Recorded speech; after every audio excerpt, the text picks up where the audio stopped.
बिस्मिल्लाहिर्रहमानिर्रहीम। Dear students, आज का हमारा टॉपिक जो है ऑपरेटर्स एंड एक्सप्रेशन के रिलेटेड होगा। यानी कि सबसे पहले हमने वेरिएबल्स देख लिए हैं। वेरिएबल्स को देखने के बाद जो है वो हमने उनको प्लस करना तक भी मैंने आपको जो है वो थोड़ा सा समझा दिया है।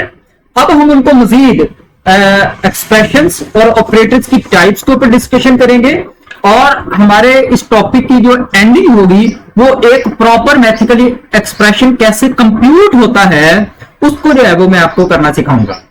तो सबसे पहले मैं आपको ऑपरेटर्स की टाइप्स के ऊपर जो है वो बता दूं कि ऑपरेटर की हमारे पास जो है वो 4 टाइप्स होती हैं। सबसे पहला ऑपरेटर जो है वो हमारे पास अरिथमेटिक ऑपरेटर होता है। सेकेंड नंबर पर जो है वो हमारे पास कंपैरिजन ऑपरेटर्स होते हैं, ये सेकेंड टाइप है कंपैरिजन ऑपरेटर्स। थर्ड नंबर पर हमारे पास ऑपरेटर की टाइप है असाइनमेंट ऑपरेटर्स, ये थर्ड टाइप है।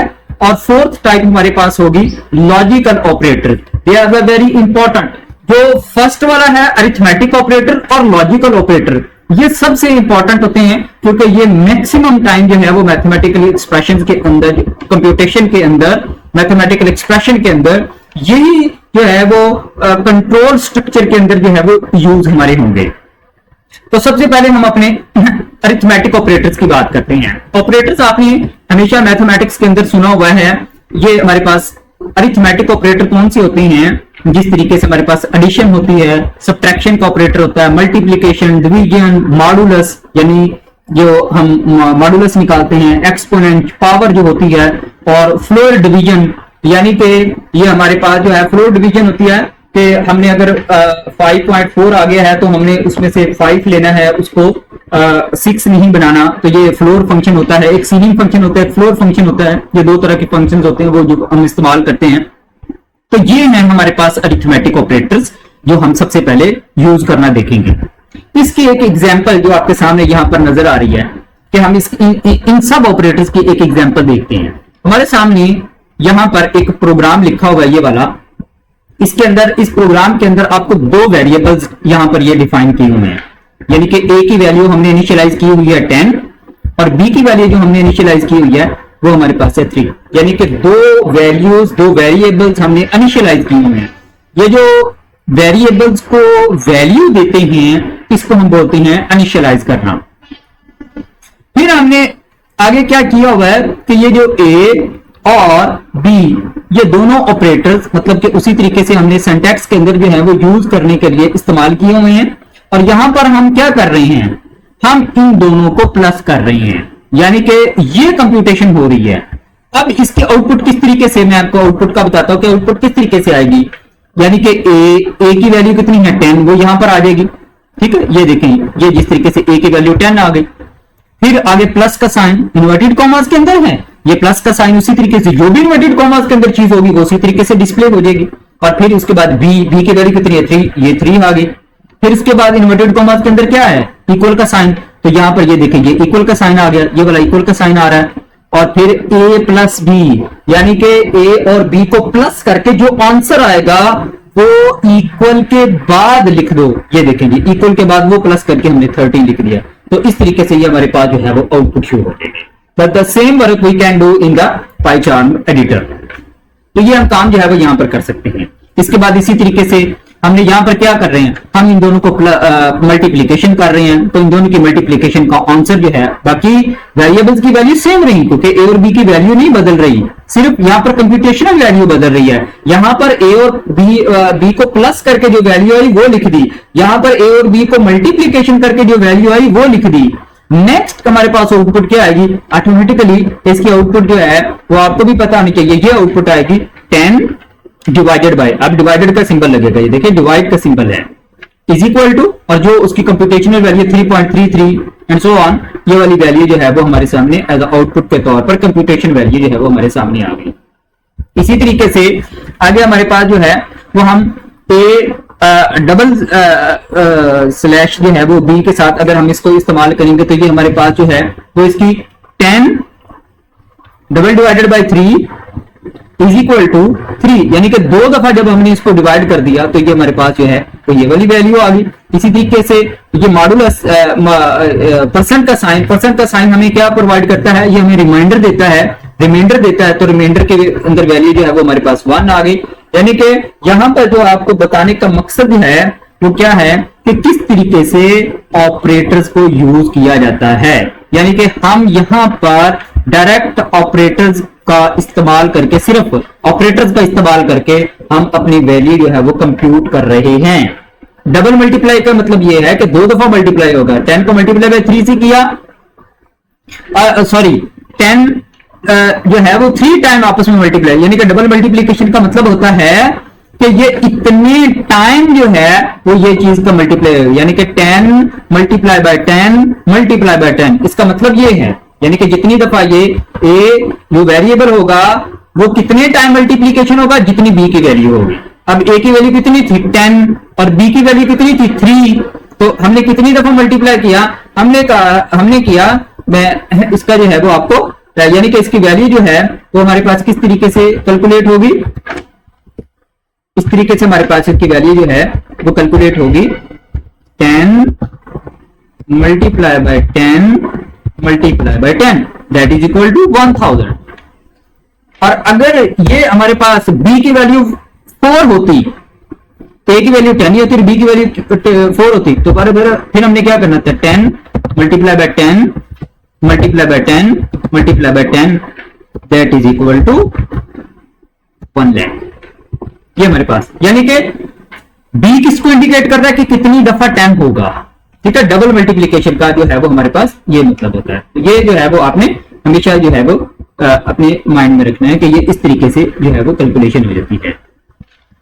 ये भी अरिथमेटिक ऑपरेटर्स कि ये हम इस्तेमाल कर सकते हैं अगर हमने वेरिएबल खुद जो है।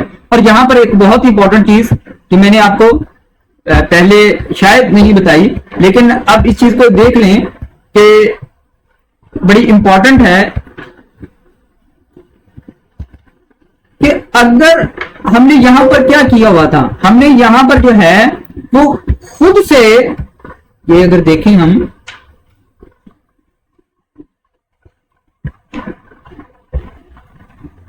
यहां पर ये वाली 2 वैल्यूज हमने खुद से डिफाइन की हुई थी।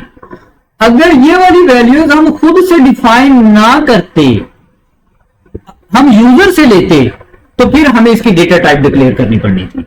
That is a very important point. अगर हम खुद वैल्यू इनिशियलाइज कर देते हैं तो there is no need to define their data types.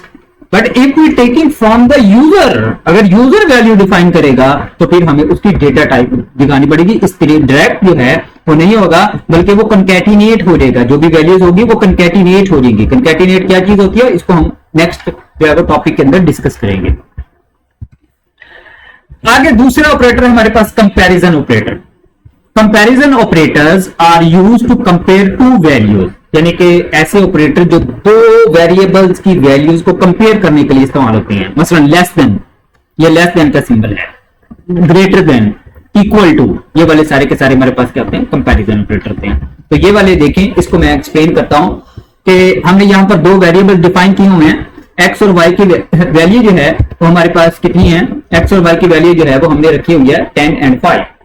अब ग्रेटर देन, यहां पर हमने प्रिंट करवा रहे हैं एक्स और वाई ग्रेटर देन, यानी कि ग्रेटर देन का symbol is equal to x greater than y, और ये ऑपरेटर इस्तेमाल हो रहा है ग्रेटर देन का। अब इसकी आउटपुट क्या आएगी, इसकी आउटपुट जो है वो हमेशा याद रखना है कि ट्रू या फॉल्स के अंदर आएगी। यानी कि अगर कंडीशन ट्रू हो गई तो आंसर ट्रू होगा, अगर ये कंडीशन फॉल्स हो गई तो आंसर फॉल्स होगा। मसलन x की वैल्यू क्या थी, x की वैल्यू 10 थी और y की वैल्यू कितनी है 5, जो कि कंडीशन ट्रू है। तो आप देखें कि इक्वल के साइन के बाद, इस इक्वल के साइन के बाद आंसर क्या आ गया, ट्रू। यहां पर वैल्यू ट्रू नहीं है, यहां पर वो फॉल्स हो गई। यहां पर इक्वल भी फॉल्स है, ये भी फॉल्स हो गया। ये जो एक्सक्लेमेशन मार्क होता है वो नॉट के सिंबल के साथ आता है, यानी कि नॉट इक्वल टू, यानी कि x not equal to y, तो बिल्कुल ठीक है क्योंकि x की वैल्यू तो 10 है और y की वैल्यू 5 है, तो ये दोनों आपस में बराबर नहीं है, तो कंडीशन ट्रू है। तो ये देखें इसका आंसर भी हमारे पास क्या आ रहा है, इसका आंसर भी ट्रू आ रहा है। ऑन द सेम वे कि यहां पर x greater than equal to y, बिल्कुल ट्रू है जी, x ग्रेटर देन, अभी तो ग्रेटर देन है तो उसको कंसीडर ट्रू करेगा। लेस देन इक्वल टू, अभी लेस देन नहीं है तो उसको जो है वो फॉल्स कंसिडर करेगा। तो दीज आर कॉल्ड द, ये जो है greater than, less than, equal to, not equal to, greater than equal to and less than equal to are called the comparison operator. In programming the hard part is not solving problem but deciding what problems to solve. Programming is not about what you know. Programming इस चीज का नाम नहीं है कि आप क्या जानते हैं, it is about what you can figure out. ये जो है वो चेरिस पाइन ने अपनी एक स्टेटमेंट दी थी कि हाउ का तो कॉन्सेप्ट ही नहीं है, आप क्या जानते हैं ये बात नहीं है, आप कर क्या रही हैं एक्चुअली, ये चीज जो है वो हमारे बड़ी इंपॉर्टेंट होती है। तीसरा हमारे पास होता है असाइनमेंट ऑपरेटर। असाइनमेंट ऑपरेटर से मुराद है कि हमने कोई वैल्यू असाइन करनी हो। Let assignment operators are used to assign values to the variable. The most common assignment operator is equal to, यानी कि एक दफा इक्वल जो है ये हमारे पास असाइनमेंट ऑपरेटर कहलाता है। इसके साथ इसको थोड़ा सा एक्सटेंडेड फॉर्म के अंदर भी शामिल होते हैं, plus equal to, minus equal to, multiplication equal to, ठीक है, स्टेरिक इक्वल टू उसको हम बोलते हैं, and division equal to, which combine arithmetic operations with assignment. यानी कि ये क्या कर रही हैं, ये अरिथमेटिक ऑपरेटर्स को इक्वल के साइन के साथ जो है वो मिला रहे हैं। इनका भी मीनिंग अभी हम देखते हैं कि क्या होता है। ये एग्जांपल जो है यहां पर आपको दिखाया हुआ है कि ए की वैल्यू जो है वो हमारे पास कितनी है जी, ए की वैल्यू हमारे पास 10 है, बी की वैल्यू हमारे पास 5 है। तो असाइनमेंट ये एक हमारे पास वेरिएबल है दैट इज इक्वल टू ए, ठीक है जी। हमने ए की वैल्यू किसको साइन कर दी, असाइनमेंट को साइन कर, यानी कि ए के अंदर जो भी वैल्यू पड़ी होगी वो 10 है, वो असाइनमेंट को चलेगी। Print a is equal to, यानी कि ए इज इक्वल टू, ये तो इसी तरीके से प्रिंट हो जाएगा, ए इज इक्वल टू। अब वाओ असाइनमेंट, असाइनमेंट के अंदर वैल्यू कितनी चलेगी थी 10, तो ये देखें आउटपुट हमारे पास किस चीज के बराबर आएगी, ए इज इक्वल टू, ये निकला इन्वर्टेड कॉमा से, और असाइनमेंट की वैल्यू 10 जो है वो यहां पर आ गई। नाउ अरिथमेटिक असाइनमेंट कैसी होती है, A plus is equal to B, यानी कि अब यहां पर क्या आया, यानी कि इससे ये मुराद है कि आप इस तरह करो कि ए और बी इन दोनों को प्लस कर दो और फिर जो आंसर आए उसको ए के अंदर मेमोरी के अंदर सेव कर दो। That is the meaning of the a plus is equal to, यानी कि पहले आपने क्या करना है, प्लस, इन दोनों को प्लस कर दें। इसका थोड़ा सा एक्सटेंशन फॉर्म इस तरीके से भी हम इसको लिख सकते हैं, यानी कि A plus is equal to B, हम इस तरीके से भी इसको लिख सकते हैं, ये बड़ी इंपॉर्टेंट है। इसको हम इस तरीके से लिखते हैं, ए, मैं पहले वो एक्सप्रेशन लिखता हूं जो पहले लिखा हुआ है, A plus is equal to B, ये आपके सामने एक्सप्रेशन लिखा हुआ। इसका मीनिंग क्या है, इसका मीनिंग ये है कि ए और बी को प्लस कर दो, ठीक है, इन दोनों को प्लस करके इसको ए के अंदर सेव कर दो। इसका ये मतलब है ए और बी को प्लस करके ए के अंदर सेव कर, ठीक है जी। तो ये मीनिंग है इसका, ये आपने इंपॉर्टेंट है, इसको जो है वो आपने याद रखना है। अब ए और बी को प्लस किया, कितना हो गया 15, तो 15 ए के अंदर जाकर सेव हो गया। अब यहां पर आफ्टर एडिशन ए को हमने प्रिंट किया, तो ये देखिए ये 15 हमारे सामने जो है वो उसकी वैल्यू आ गई। ए माइनस बी, ए में से बी को माइनस कर दें तो वो उसके अंदर वैल्यू 5 चलेगी। तो सॉरी यहां पर जो है, अब ए की वैल्यू हमारे पास कितनी थी 10, और बी की वैल्यू हमारे पास कितनी थी, बी की वैल्यू हमारे पास 5 थी, तो सॉरी ए की वैल्यू हमारे पास कितनी थी 15 और बी की वैल्यू 5 है, तो 15 में से जब 5 माइनस किया तो हमारे पास ये 10 वैल्यू आ गई। अब ए की वैल्यू 10 है, अब जब हमने ए और बी को आपस में मल्टीप्लाई किया तो अब देखिए हमारे पास क्या आ गया, ए की वैल्यू 10, बी की वैल्यू 5, मल्टीप्लीकेशन के बाद जो है वो आंसर कहां कितना हो गया 50 हो गया। अब ए की वैल्यू कितनी है 15, division is equal to B, यानी कि बी से डिवाइड कर दो, 50 divided by 5 that is equal to 10, तो ये 10 हमारे पास जो है वो आंसर आ गया। अच्छा यहां पर जो है वो ये देखें 10.0 आंसर आया है, तो ये इसने ऑटोमेटिकली इसको फ्लॉट के अंदर कन्वर्ट कर दिया है, तो ये ऑटोमेटिकली यहां पर हो जाता है। अब यहां पर जो है वो हमारे पास ए की वैल्यू 10 है, 10 double divided by is equal to b, और बी की वैल्यू हमारे पास क्या है 5। अब यहां पर हमारे पास उसका आंसर जो है वो 2 आ गया, तो ये हमारे सामने लिखा हुआ है a मॉडुलस b, तो ये हमारे पास a की वैल्यू कितनी थी, a की वैल्यू 2, b की वैल्यू 5, तो कोई भी वर्क नहीं हुआ क्योंकि 2 छोटा है 5 से, तो इस वजह से कोई भी ऑपरेशन नहीं होगा, तो रिमाइंडर सारा जो भी a की वैल्यू अंदर पड़ी होगी वो वैसे का वैसे ही आ जाएगा, कोई ऑपरेशन परफॉर्म नहीं होगा, इसका कोई भी जो है वो आंसर नहीं आएगा, सिर्फ रिमाइंडर 2 ही बचेगा क्योंकि डिवीजन जो है वो पॉसिबल ही नहीं थी, a की वैल्यू 2 थी और डिवाइड हम कर रहे थे 5 से, तो पॉसिबिलिटी नहीं थी, इस वजह से ये वैसे के वैसे ही आ गया। लास्ट है A asterisk B, A double asterisk B, A double asterisk B से क्या मुराद है कि ए को ए की वैल्यू कितनी है जी 2 और बी की वैल्यू 5, तो ए को 2 5 टाइम जो है 2 की पावर 5, तो 2 की पावर 5 हमारे पास किसके बराबर होता है, वो 32 के इक्वल होता है। तो ये हमारे पास क्या हो गया जी, असाइनमेंट ऑपरेटर हो गए। और तीसरी तरह का हमारे पास ऑपरेटर होता है लॉजिकल ऑपरेटर। लॉजिकल ऑपरेटर हम जो है वो हमेशा इस्तेमाल करेंगे। 3 तरह के the most common logical operators हैं जी, एंड, और नॉट। ये 3 कॉमन लॉजिकल ऑपरेटर्स हैं जो हमने यूज करने हैं। x is equal to true, y is equal to false. यहां पर हमने जो है वो दिया हुआ है लॉजिकल एंड। लॉजिकल एंड से मुराद है x एंड y, मतलब कि ये वाला हमने, ये एक कीवर्ड है and. And is the keyword, ये एंड इंग्लिश वाला एंड नहीं है, दिस इज द कीवर्ड। बड़ी इंपॉर्टेंट बात है जी, and is the keyword, not and जिसको हम और मुराद लेते हैं वो नहीं है, ये कीवर्ड है, ये ऑपरेटर है, इसका कोई और मीनिंग नहीं लेना, ठीक है जी, ये कीवर्ड है। तो x एंड y, तो प्रिंट हमने x किया, x is equal to true and y is equal to false. Logical and इसके अंदर वैल्यू क्या है वो हम देख लेते हैं। तो output is equal to true, यानी कि x की वैल्यू ट्रू, एंड यहां से निकला y की वैल्यू फॉल्स, यहां से निकली that is equal to false. तो यहां पर मतलब कि इन दोनों का फॉल्स ही आएगा। साफ जा रहे कि ट्रू और फॉल्स का अगर एंड किया जाए, अगर आप ऑपरेटर्स देखें, ट्रू और फॉल्स का एंड किया जाए तो हमेशा वो क्या होता है, वो फॉल्स होता है। अगर आपको याद हो, मैं आपको एक नोट बनाकर दिखा देता हूं कि यहां पर हम लिखते थे 1 और एंड का सिंबल हमारे पास कौन सा होता था, एंड का सिंबल हमारे पास जो है वो मल्टीप्लीकेशन वाला सिंबल होता था। 1 एंड 0, अगर आपने अगर मैं इसकी आपको एक टेबल बनाकर दिखाता हूं, ए, ये हमारे पास बी, और ए की वैल्यू हम पहले क्या रखते थे 0, फिर हम क्या रखते थे 0, फिर हम रखते थे 1 और 1, और बी की वैल्यू हम क्या रखते थे, बी की वैल्यू 0, और ये हमारे पास जो है वो 1,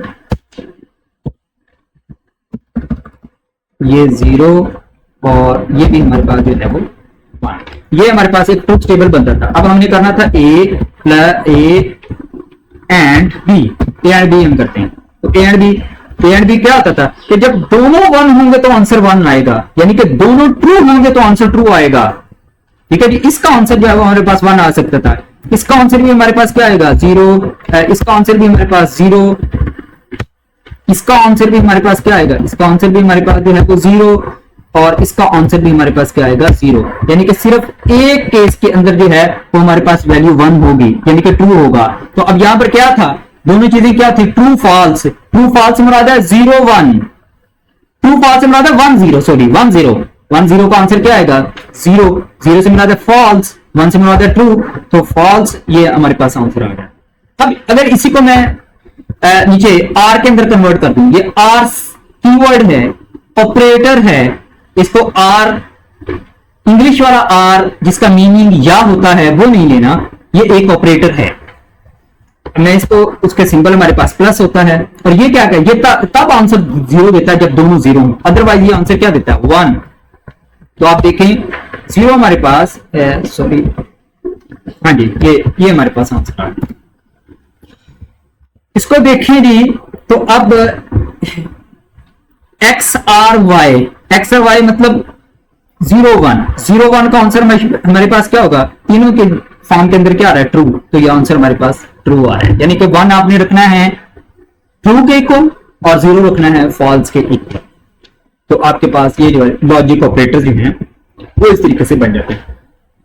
और लास्ट हमारे पास ऑपरेटर्स है, यानी कि यहां से हम ऑपरेटर से हमारे पास क्या बन जाते हैं, एक्सप्रेशन की तरफ। अब हम एक एक्सप्रेशन मैथमेटिकली लिखते हैं कि किस तरीके से हम एक मैथमेटिकली जो है वो एक्सप्रेशन लिख सकते हैं।